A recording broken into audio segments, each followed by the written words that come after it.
Hoje nós vamos falar um pouquinho sobre o sacrifício, porque além de se fazer um tabernáculo melhor, Cristo também é a oferta de sacrifício melhor.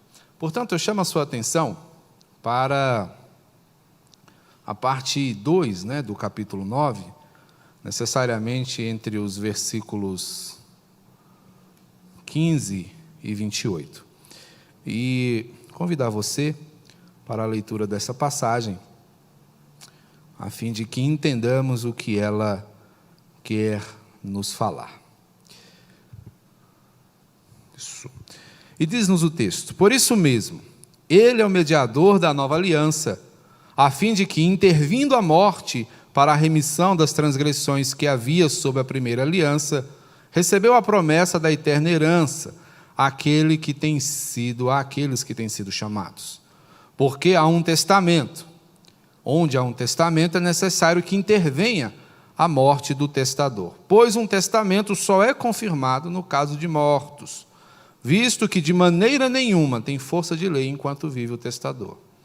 Pelo que nem a primeira aliança foi sancionada sem sangue, porque havendo Moisés proclamado todos os mandamentos segundo a lei a todo o povo, tomou o sangue dos bezerros e dos bodes com água e lã tinta de escarlate e sopo, e aspergiu não só o próprio livro, como também sobre o povo, dizendo: este é o sangue da aliança, o qual Deus prescreveu a vós outros.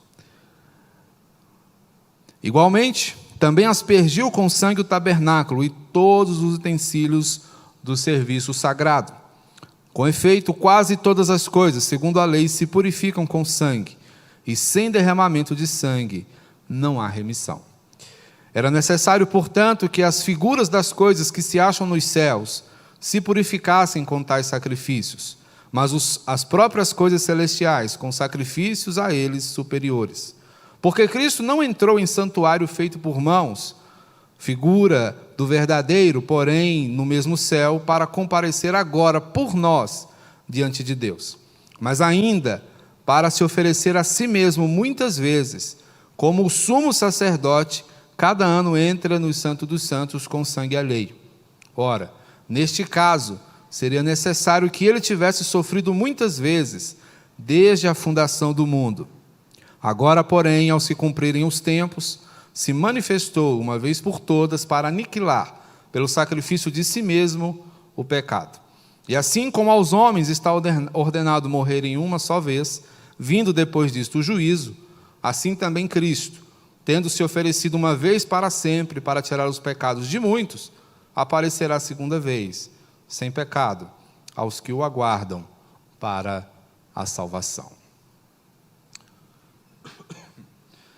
É muito interessante, irmãos, que hoje, exatamente num dia em que celebramos a ceia do Senhor, nós falemos disso. Vimos aqui, de forma ilustrada, simbólica, o sacrifício de Cristo Jesus. Esta mesa ela tem como objetivo nos lembrar do que Cristo já fez por nós. Todos nós temos em mente os feitos de Jesus. A cada ano, a cada momento, nós somos lembrados disso. A cada domingo, nós somos reiterados acerca do que compreende os feitos de Jesus. Estamos aí chegando à época da Páscoa, e ali nós vamos relembrar o seu sacrifício, a sua ressurreição. No Natal, nós somos lembrados de que o seu nascimento, ou seja, a sua chegada ao mundo, trouxe a nós uma esperança, que foi ratificada, confirmada pelo seu sacrifício. De forma que sabemos muito bem quem é Jesus. Sabemos muito bem o que ele fez por nós. Até aqui nós temos estudado, que Cristo ele é o mediador de uma aliança melhor, ou seja, nos concedeu transformação real. Também é o sacerdote de um tabernáculo melhor, dando-nos, a mim e a você, acesso pleno à presença de Deus. Temos também a certeza de que ele é a oferta de um sacrifício melhor. E quando pensamos nisso, nós temos o entendimento de que Cristo fez algumas coisas que são importantíssimas para nós, não é? É interessante considerarmos o fato de que Cristo, ele agiu no passado, age no presente e agirá no futuro. Então, em relação a Jesus, a nossa visão deve ser retrospectiva, perspectiva e prospectiva. Ou seja, devemos olhar para o passado. E o que Cristo fez? Ele veio ao mundo. Ele habitou entre nós, ele se fez carne, ele assumiu uma posição semelhante à nossa. Ele veio para cumprir aquilo que havia sido prometido pelas Escrituras. Ele é a realização das promessas do Senhor. O que ele faz hoje? Depois de ter vivido entre os homens, ensinado as pessoas, apresentado o reino dos céus, ele se sacrifica, ele morre em favor dos pecadores, ressuscita, caminha com eles durante mais um tempo, é assunto aos céus, e lá nos céus, o que ele faz agora? É exatamente interceder por mim e por você. É interessante pensarmos quando lembramos do que consiste uma vida de oração, que entre outras coisas, orar é interceder, e Jesus, ele intercede por você, por mim, por cada um de nós, exatamente no dia de hoje. Então, o que Cristo está fazendo?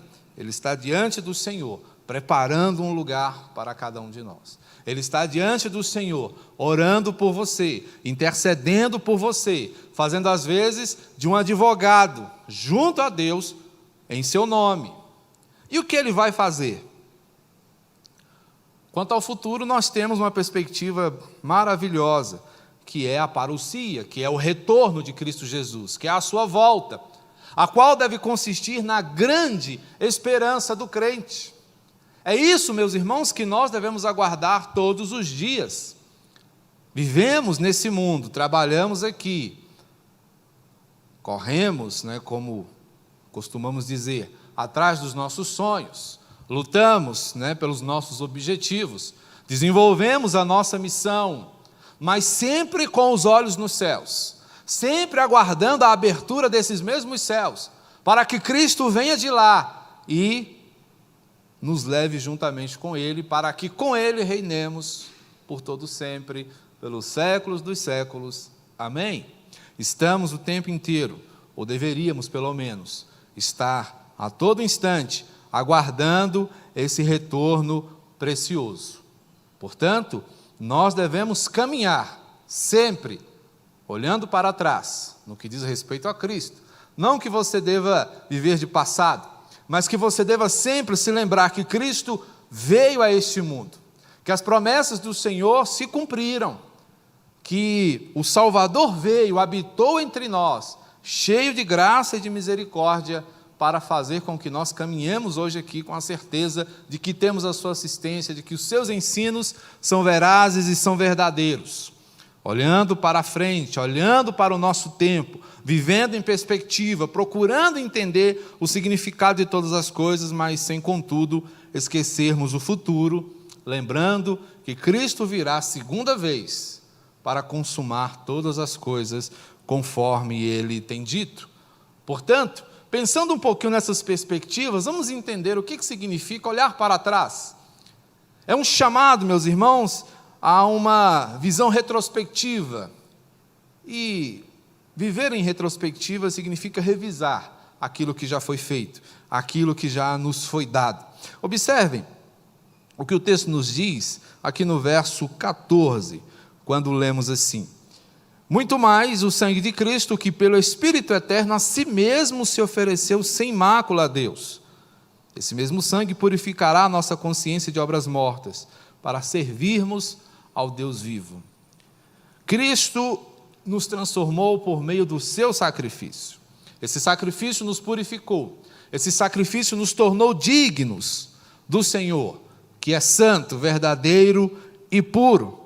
E por meio desse sacrifício Ele nos deu a vida eterna. Por isso mesmo, verso 15, Ele é o mediador da nova aliança, a fim de que, intervindo a morte para a remissão das transgressões que havia sob a primeira aliança, recebam a promessa da eterna herança aqueles que têm sido chamados. Portanto, vemos aqui o presente recebido por todos aqueles que são eleitos, por todos aqueles que foram chamados, escolhidos pelo Senhor para fazerem parte da sua aliança. Cristo é o testador. Sabemos que todo testamento só tem validade quando o testador morre, não é? A gente vê a angústia dos herdeiros, né? Quando o testador passa dos 90, sendo ele rico, obviamente, né? A palavra aqui vai dizer exatamente isso. A construção do capítulo 9, ela parece um tanto complexa. Você lê e parece algo muito complicado. Mas é muito simples o que ele está dizendo, porque ele está nos mostrando exatamente que o Senhor Jesus, ele nos confere uma herança por meio da sua morte, porque é o testador que manda, não é? É uma redenção que nos é dada de forma suficiente, não é? Pelo sacrifício de Cristo Jesus, não é? Essa herança é validada pela morte do testador. Quando Cristo morre, quando Cristo se entrega, não é? Torna-se válida a promessa e a herança que ele nos assegura por meio do seu sacrifício, não é? É a ideia da aliança validada, a aliança da qual nós já falamos, a aliança melhor e perfeita que Cristo, não é, desenvolveu com a sua morte, com a sua entrega, não é, com o seu sacrifício. Portanto, é interessante que nós guardemos esta verdade, porque Cristo valida esta aliança pelo seu sangue. Assim como os sacrifícios na antiguidade eram feitos por meio de sangue, não era sangue humano, obviamente, né? Deus não aceitava sangue humano em seus sacrifícios, apenas deuses pagãos faziam isto, não é? Mas o sangue dos animais tinha como objetivo lembrar que sem derramamento de sangue não haveria como remir pecados. Por quê? O salário do pecado é a morte. Cristo então vem e morre em lugar de todos, prometendo aquilo que havia sido, cumprindo, melhor dizendo, aquilo que havia sido prometido, não é? Então, diante dessa certeza, diante dessas afirmações, nós, entendendo que o testador define, o testador é quem manda, a vontade dele prevalece, não é? O testamento, ele tem força de lei. Então, assim que o testador deixa a vida, não é? Cabe aos que ficaram o cumprimento do testamento, o cumprimento da sua vontade. A palavra de Jesus continua valendo, os seus benefícios são reais porque a sua promessa é firme. E o que foi que Cristo nos deu? Um perdão, irmãos, inequívoco. Não é um perdão que não se perde, um perdão que tem validade eterna, indeterminada. É um perdão que não vence, é um perdão que não perde o seu vigor, que não perde a sua utilidade. E experimentamos tudo isso pelo poder desse sangue, o pacto, né, no qual ele está envolvido. A confirmação, que é a prova cabal, é o sangue de Cristo Jesus, que é útil exatamente para que sejamos purificados. Olha só o verso 21 e 22. Igualmente também aspergiu com sangue o tabernáculo e todos os utensílios do serviço sagrado. Por que isso era feito? Para que o tabernáculo fosse purificado. Tudo que era tocado pelo sangue era purificado. Somente assim poderia-se então dar continuidade ao processo, não é, de recebimento da oferta, ao processo de satisfação, não é, das exigências por causa do pecado. Então era interessante, o sacerdote recebia, né, o animal, imolava o animal, tirava dele o sangue e aspergia o sangue sobre os utensílios, para que tudo fosse purificado, né? É o sangue de Cristo Jesus, ao ser derramado, que asperge a humanidade, para que esta humanidade, portanto, receba a purificação no seu sangue. É isso que cantamos, não é? Quando declaramos, conforme a música, a pureza no sangue de Cristo, não é? É esse poder que nos transforma de pecadores em justificados. É esse poder que nos insere de novo na presença do Senhor. É esse poder que nos qualifica como adoradores. Não há como adorarmos, não há como servirmos ao Senhor, sem que sejamos restaurados, purificados pelo sangue de Cristo Jesus. Tudo isso do qual o texto fala são vislumbres, né, da graça experimentados nos dias do Antigo Testamento, até os dias antes de Cristo Jesus. mas tudo isso apontava exatamente para ele. Verso 22, com efeito, quase todas as coisas segundo a lei se purificam com sangue, e sem derramamento de sangue não há remissão. É porque Cristo derramou o seu sangue, é porque Ele se entregou, que eu e você hoje podemos caminhar como servos do Senhor, podemos hoje cantar, adorar na presença do Senhor, não porque somos merecedores, não porque tenhamos qualquer tipo de mérito, mas porque Ele, por sua entrega, nos assegurou isso. Portanto, Cristo é a nossa garantia. Cristo é a certeza de que estamos no caminho certo. Por quê? Porque Ele fez o que era preciso. Era necessário que Cristo viesse e morresse da forma como morreu. Então, o chamado aqui é para que você pare, para que você pense no que Cristo realizou por você. Todo cristão deve fazer esse momento, deve dar uma parada na sua vida para repensar os feitos de Jesus. Costumeiramente nós paramos, para relembrar. Puxa vida, aconteceu isso na minha vida. E esse é um alimento, muito comum para as nossas mágoas. Nós paramos para pensar no que alguém fez quando nos feriu. Nós paramos para pensar nas atitudes de alguém que nos machucou. Mas nós normalmente não fazemos o exercício inverso. Não paramos para pensar em como determinadas pessoas nos agradam. E no que diz respeito a Jesus, todos os dias deveríamos tirar um momento para parar e pensar no que Cristo fez por nós. Para parar e pensar no sofrimento que Jesus suportou por amor a você. Para parar e pensar nas angústias, nas agruras que Ele suportou na sua própria carne, em seu lugar. Olhar para Cristo retrospectivamente é isso. É lembrar do que Ele fez. Essa mesa tem esse propósito. Não nos deixar esquecer do que Ele fez. Não nos deixar esquecer que Cristo foi as últimas consequências para que fôssemos salvos. Não nos deixar esquecer que Ele se entregou à mais terrível das mortes, para que hoje tivéssemos a mais feliz das vidas. Olhe retrospectivamente, não se esqueça do que Cristo fez por você. Mas olhe em perspectiva, olhe para cima, olhe para o que Cristo faz. E o que Cristo faz? Olha que interessante. Jesus está hoje intercedendo. Com a pessoa de Cristo, nós vemos o fim da representação. Você hoje não precisa de cerimônias, você hoje não precisa de alguém que faça por você, que ore por você. Você pode orar. Óbvio que não estou aqui combatendo a intercessão. Ore por seu irmão, e seu irmão deve orar por você. Mas você pode entrar na presença de Deus. Você pode falar diretamente com o Senhor. O sangue de Cristo nos tornou sacerdotes, por assim dizer. Porque nós hoje podemos diretamente conversar com o Pai. Podemos diretamente nos relacionar com Ele. É o que Cristo faz. Cristo está hoje em carne diante do Senhor, dizendo: a humanidade está reconciliada com o Senhor. Não há mais pendências em Cristo, não há mais pendências para com a humanidade, porque Cristo representa, o fim da representação.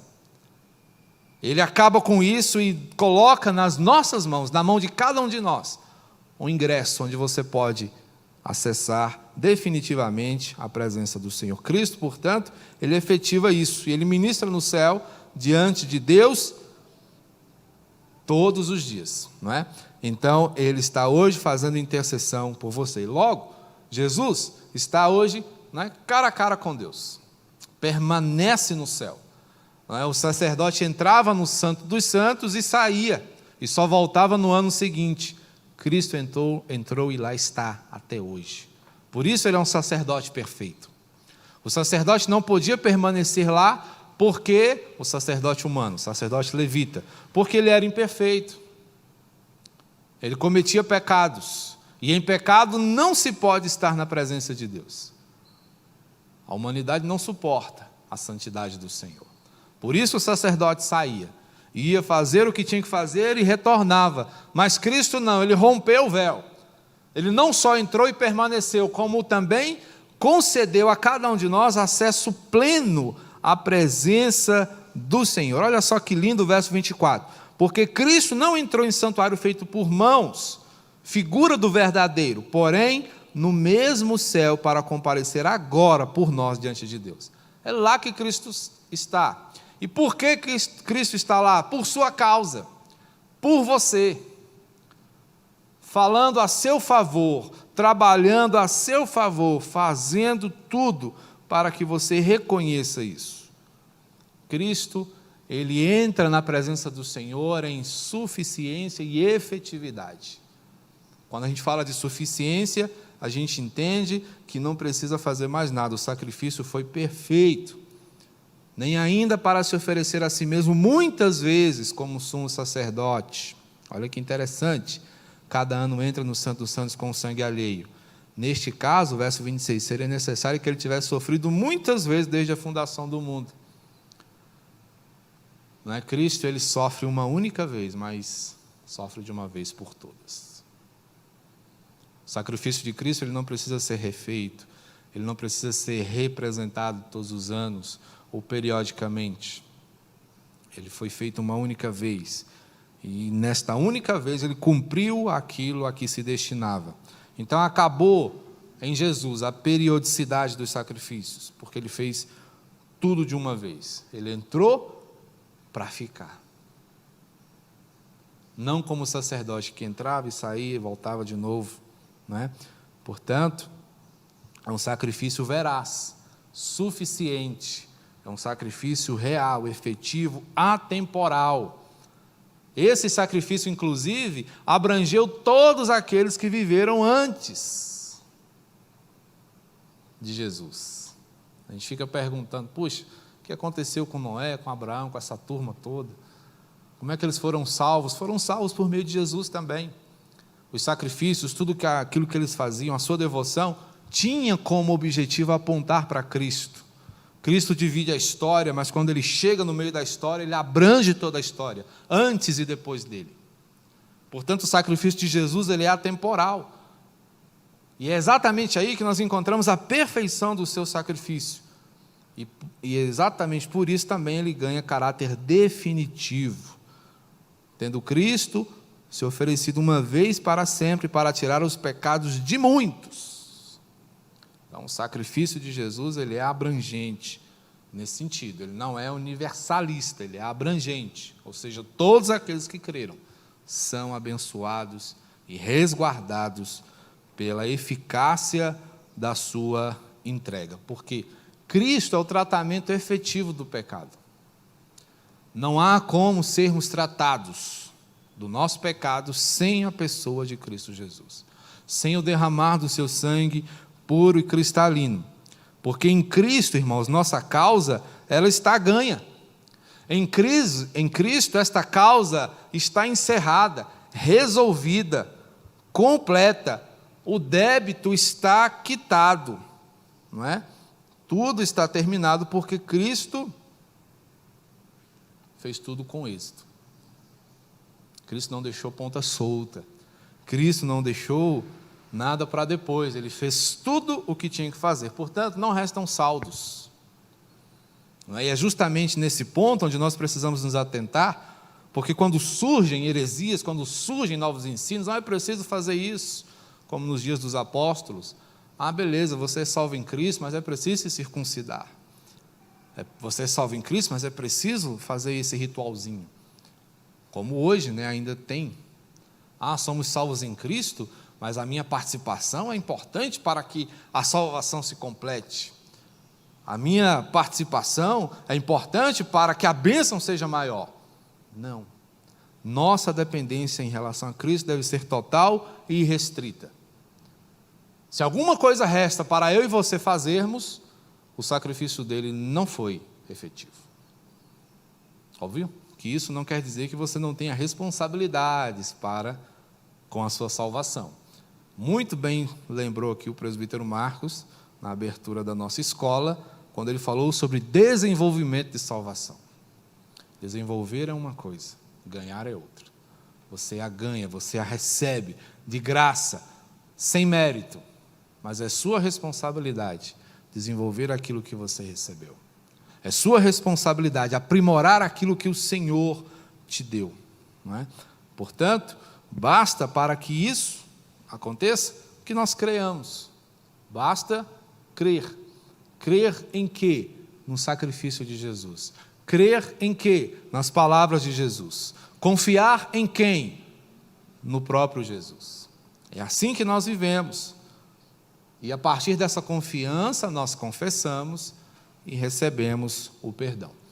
E então temos a oportunidade belíssima de celebrar. Celebrar os feitos de Jesus por nós. Porque os feitos de Jesus por nós, irmãos, nos inseriram na eternidade. Caminhamos aqui, pés na terra, mas o nosso coração, o nosso entendimento está nos céus. Pelo menos deve estar. Se a sua perspectiva é mais terrena do que celeste, algo está errado com a sua fé. Porque a nossa fé deve conectar-nos constantemente com os céus. É para lá que nós estamos indo. É lá que nós desejamos estar. É lá que nós precisamos querer estar. É para lá que nós estamos indo. Tudo aqui é temporal, é passageiro, tudo aqui é efêmero. Mas o que Cristo conquistou para nós, por meio da sua morte vicária, não. Nada corrompe, nada destrói, nada pode anular. Portanto, olhe em perspectiva. Entenda o que Cristo está fazendo e como isso faz diferença na sua vida hoje. Se você é capaz de lembrar-se de que Cristo veio para resolver o grande problema que havia entre você e Deus, é importante você lembrar-se hoje de que as implicações disso continuam valendo para a sua vida hoje. Então, o tipo de pessoa que você é no seu trabalho, na sua casa, no seu círculo de relações, tem que necessariamente passar pelo tipo de relacionamento que você tem com Jesus. Jesus precisa ser percebido, visto em cada esfera do seu relacionamento, nos seus negócios, nas suas amizades, no seu casamento. Porque a abrangência de Jesus, a abrangência dos seus ensinos, ela envolve toda a nossa vida. Ele veio para nos ensinar exatamente como viver. Como viver. E esse é o primeiro trabalho que ele faz quando ele inaugura o seu ministério com o Sermão da Montanha. Ele fala sobre muitas coisas ali. Em outras palavras, ele está ensinando as pessoas a viverem de acordo com a vontade do Senhor. Mas além de olhar para trás, olhar para cima, considerar o que Cristo fez e considerar o que Cristo faz, você também é chamado a viver em prospectiva, olhando para frente, né? Olhando para o futuro. O que Cristo fará? Olha que coisa maravilhosa. Cristo voltará. Aqui no finalzinho do verso 28, que tendo Cristo se oferecido uma vez para sempre para tirar os pecados de muitos, aparecerá segunda vez sem pecado aos que o aguardam para a salvação. Aparecerá segunda vez para aqueles que confiam, para aqueles que aguardam. O que é viver em prospectiva? É viver com a santa expectativa do retorno do Senhor. Uma pergunta que eu quero deixar para o seu coração, não me responda, mas a volta de Jesus te assusta ou enche o seu coração de esperança?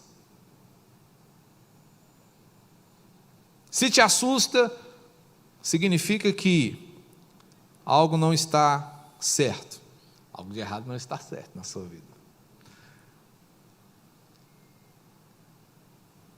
Mas se te enche de alegria, é porque você entendeu perfeitamente que a volta do Senhor será o fechamento, será o concluir glorioso, maravilhoso da sua obra iniciada, da sua obra começada com o seu nascimento, com a sua chegada aqui, com as promessas feitas antes dele. É o encerramento, né, dessa grande maravilha que o Senhor tem feito. É a perspectiva daquele que ama o Senhor. Apocalipse 21, dá um pulinho lá. Olha que maravilhoso. Apocalipse 21, versos de 1 a 5.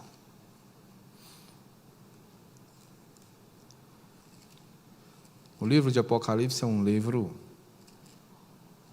perfeito, uma mensagem poderosa. E ele começa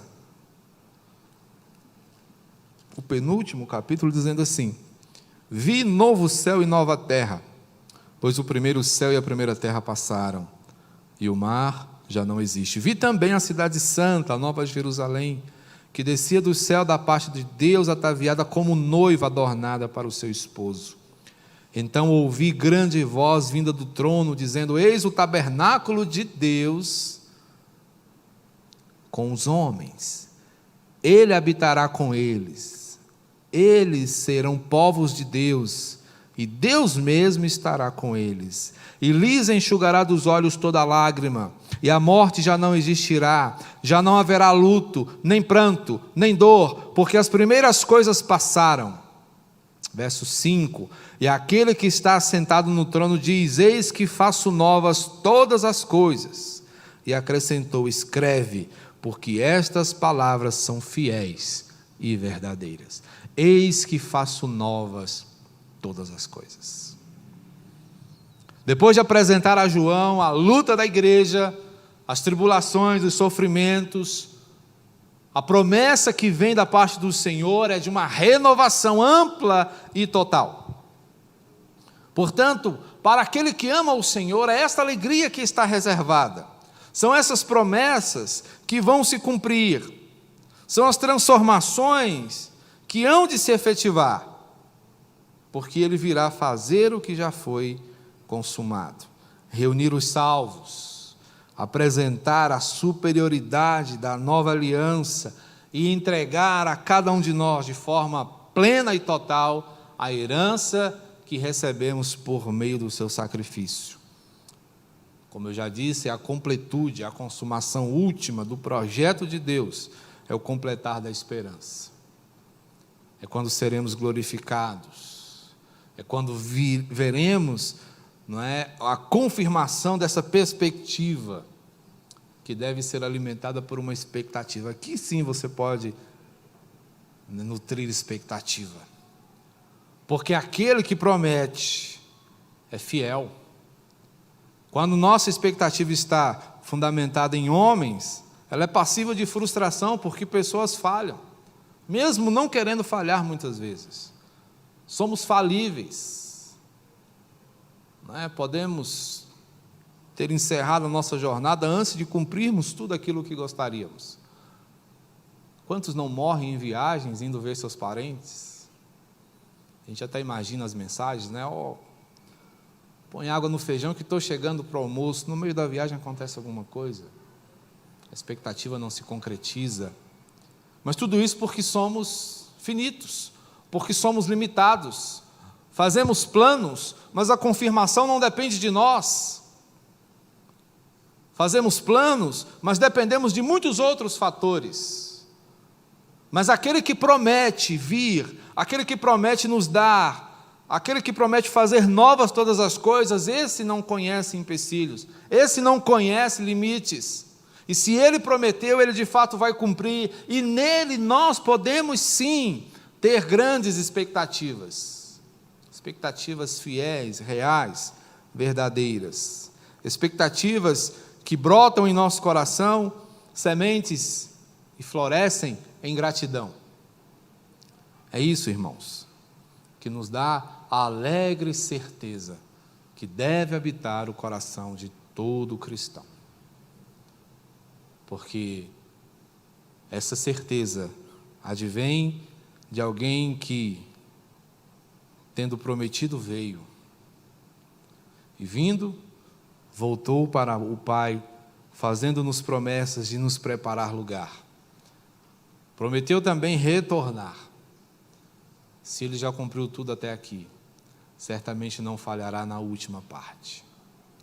A grande pergunta que quero deixar para o seu coração, a qual você deve levar para a sua casa hoje, e que deve te inquietar no dia do Senhor, é justamente essa. O que você aguarda? Como você vive diante dessa promessa? Essa promessa é suficiente para que todas as suas preocupações percam força. Essa promessa, ela encerra uma verdade preciosíssima. A verdade de que tudo o que você passa na sua vida, de bom ou de ruim, tem data para terminar. Tudo tem data para terminar. Mas as promessas do Senhor são fiéis, são verdadeiras. Então, olhe para cima, olhe para o que Jesus fará. A expectativa do cristão é o retorno glorioso do seu Mestre. Todo cristão deseja vê-lo, deseja encontrá-lo. Paulo, no primeiro século, Jesus tinha acabado de subir e falou assim: eu vou ver de novo. Ele morreu com essa certeza, com essa expectativa, e ele viu. E que dirá nós, irmãos? Se Paulo achava que estava perto para ele, o que nós poderíamos dizer? Então anseie, busque, viva com esta fé, viva com esta esperança. Que o seu coração habite na eternidade, que o seu espírito aspire a presença do Senhor. Viva com essa certeza, porque o caminho seguro aqui nessa terra é o caminho que passa pela convicção nas promessas de Cristo Jesus. Esse é o nosso destino, é para lá que nós estamos indo. Só é possível em Cristo. Sem Cristo, nada é possível. Não o abandone jamais. Amém? Vamos orar? Bendito Deus, Pai gracioso, cheio de amor e bondade, nós te louvamos.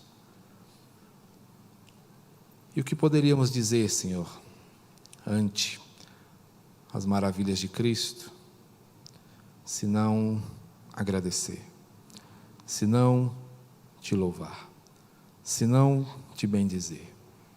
Obrigado, meu Pai, por tudo o que Cristo fez, por ter abdicado da sua glória nos céus e nos encontrar aqui na terra. Te agradecer pelo que Ele faz hoje, diante do Senhor, interceder por nós. Reiterar a consumação da sua obra intercessória, na qual somos justificados. E também, ó Deus, do que Ele há de fazer quando retornar, para finalmente buscar a sua igreja, para que com Ele ela reine por todo sempre. Ó Deus, nós não teríamos nem condições de agradecer verbalmente, mas ensina-nos, ó Deus, a honrar estas promessas e esta fidelidade tamanha, por uma vida comprometida e pautada nessas convicções. Que o Senhor nos ajude, te suplico em nome e por amor de Cristo. Amém.